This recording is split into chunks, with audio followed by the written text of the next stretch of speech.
नमस्कार दर्शकों। आज हम आपको सुनाने जा रहे हैं नाग पंचमी की पावन व्रत कथा, जो श्रद्धा, भक्ति और धर्म का प्रतीक है। वीडियो शुरू करने से पहले आपसे रिक्वेस्ट करेंगे, कमेंट बॉक्स में हर हर महादेव लिखना ना भूलिएगा। कृपया करके कथा को पूरा सुनिएगा, इसको बीच में स्किप मत करिएगा। तो चलिए शुरू करते हैं नाग पंचमी की कथा। प्राचीन काल में एक सेठ जी के 7 पुत्र थे। सातों पुत्र के विवाह हो चुके थे। सबसे छोटे पुत्र की पत्नी अत्यंत सुशील स्वभाव की थी, पर उसका कोई भी भाई नहीं था। एक दिन बड़ी बहू ने घर लीपने को पीली मिट्टी लाने के लिए सभी बहुओं को साथ चलने के लिए कहा। सभी डलिया और खुरपी लेकर मिट्टी खोदने गईं। जब वह मिट्टी खोद रही थी तब वहाँ एक सर्प निकला, जिसे बड़ी बहू खुरपी से मारने लगी। यह देखकर छोटी बहू ने उसे रोकते हुए कहा, मत मारो इसे, यह बेचारा निरपराध है। यह सुनकर बड़ी बहू ने उसे नहीं मारा। तब सर्प एक ओर जा बैठा। तब छोटी बहू ने उससे कहा, हम अभी लौट कर आते हैं, तुम यहाँ से मत जाना।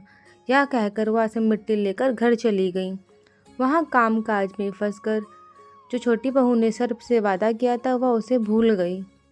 उसे दूसरे दिन वह बात याद आई तो सबको साथ लेकर वहाँ पहुँची और सर्प को उस स्थान पर बैठा देखकर बोली, सर्प भैया नमस्कार।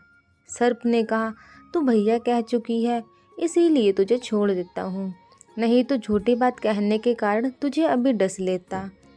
तो छोटी बहू बोली, भैया मुझसे भूल हो गई, उसकी क्षमा मांगती हूँ। तब सर्प बोला, अच्छा तू आज से मेरी बहन हुई और मैं तेरा भाई हुआ, तुझे जो मांगना हो मांग ले। वह बोली, भैया मेरा कोई भाई नहीं है, अच्छा हुआ जो तू मेरा भाई बन गया। कुछ दिन व्यतीत होने पर सर्प मनुष्य का रूप रखकर उसके घर आया और बोला कि मेरी बहन को भेज दो। सबने कहा, इसका तो कोई भाई नहीं था।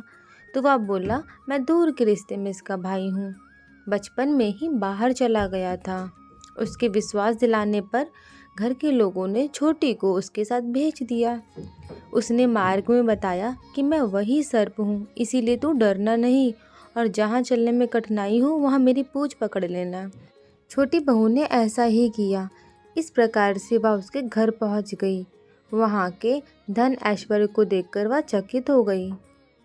एक दिन उस सांप की माता ने छोटी बहू से कहा, मैं एक काम से बाहर जा रही हूँ, तू अपने भाई को ठंडा दूध पिला देना। छोटी बहू को यह बात ध्यान न रही। उसने गर्म दूध पिला दिया, जिससे सांप का मुंह बहुत बुरी तरीके से जल गया। यह देखकर जो सर्प की माता थी बहुत ज़्यादा क्रोधित हो गई, परंतु सर्प के समझाने पर वह शांत भी हो गई। तब सर्प ने कहा, बहन को अब उसके घर भेज देना चाहिए। तब सर्प और उसके पिता ने उसे बहुत सारा सोना, चांदी, जवाहरात, वस्त्र, आभूषण आदि देकर उसको उसके घर पहुंचा दिया। इतना ढेर सारा धन देखकर बड़ी बहू ने ईर्ष्या से कहा, भाई तो बड़ा धनवान है, तुझे तो उससे और भी धन लाना चाहिए। जब सर्प ने यह वचन सुना तो सब वस्तुएं सोने की लाकर दे दी। यह देखकर बड़ी बहू ने कहा, इन्हें झाड़ने की झाड़ू भी सोने की ही देनी चाहिए। तब सर्प ने झाड़ू भी सोने की लाकर रख दी। सर्प ने छोटी बहू को हीरा मणियों का एक अद्भुत हार दिया था। उसकी प्रशंसा उस देश की रानी ने भी सुनी और वह राजा से बोली कि सेठ की छोटी बहू का हार यहाँ आना चाहिए। राजा ने मंत्री को हुक्म दिया कि उससे वह हार लेकर शीघ्र उपस्थित हो। मंत्री ने सेठ जी से कहा, महारानी जी छोटी बहू का हार पहनेंगी, वह उससे लेकर मुझे दे दीजिए। सेठ जी ने डर के कारण छोटी बहू से हार मांग कर दे दिया। छोटी बहू को यह बात बहुत बुरी लगी। उसने अपने सर्प भाई को याद किया और आने पर प्रार्थना की, भैया रानी ने हार छीन लिया है, तुम कुछ ऐसा करो कि जब वह हार उसके गले में रहे तब तक वह सांप में बदल जाए, और जब मैं अपने गले में पहनूं तो वापस से वह हीरो मणियों का हो जाए। सर्प ने ठीक वैसा ही किया। जैसे ही रानी ने हार पहना वैसे ही वह सर्प बन गया। यह देखकर रानी चीख पड़ी और रोने लगी। यह देखकर राजा ने सेठ के पास खबर भेजी, छोटी बहू को तुरंत भेजो। सेठ जी डर गए कि राजा ना जाने क्या करेगा। वे स्वयं छोटी बहू को साथ लेकर उपस्थित हुए। राजा ने छोटे बहू से पूछा, तूने क्या जादू किया है? मैं तुझे दंड दूंगा। छोटी बहू बोली, राजन, धृष्टता क्षमा कीजिए। यह हार ही ऐसा है कि मेरे गले में हीरो और मणियों का रहता है, दूसरे के गले में सर्प बन जाता है।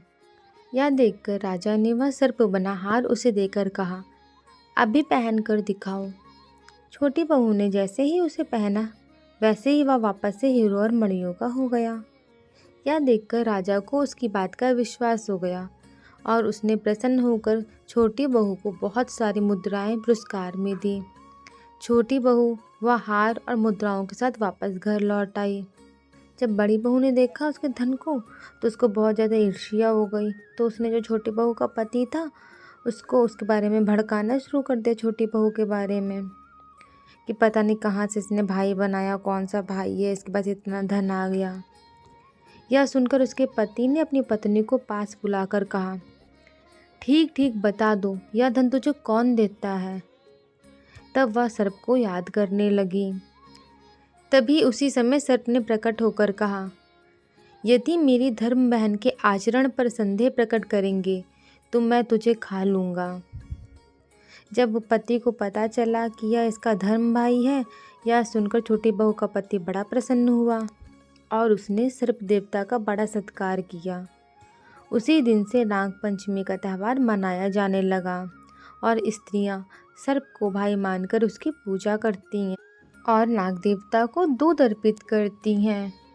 इस दिन लोग नाग देवता की पूजा कर कर अपने परिवार की रक्षा, समृद्धि और भाई की लंबी उम्र की कामना करते हैं। अगर आपको यह कथा पसंद आई हो तो कृपया लाइक और शेयर ज़रूर करें और सब्सक्राइब करना ना भूलिएगा। और हाँ, कमेंट में ओम नागाय नमः जरूर लिखिएगा। जय हो नाग देवता की। सावन मास की नाग पंचमी की आप सभी को फिर से एक बार बहुत सारी बधाई।